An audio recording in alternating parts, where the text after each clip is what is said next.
nti omuntu ategeera takyawa oyiga buyizi to position people. Abantu balwana nnyo n'abantu ne batabuka nabo lwa nsonga nti omuntu alina okubeera distant ate ayagala amutereeza amuteeke kumpi. There are certain people who are very good to be loved from far. Kyova olaba abantu bakyesibako nnyo n'atandika okukyawa abantu kuba aganya okubeera ki kyayagala akole ki abeere.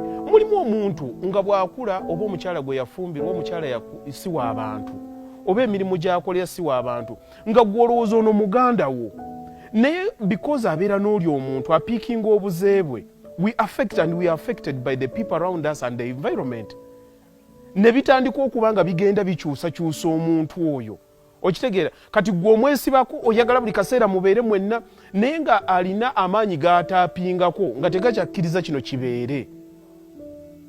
Okitegeera kati before you know it ne mutandika okuba nga mukuubagana buli ddakiika olwana luno lutategeera no alina amaanyi g'asobola okukola ki g'aba ataapingako. Kati gwe bw'oba otegeera otandika kuyiga buyizi abantu bano nina bahandolinga ntya n'otandika buli omu mufunira kategore ye.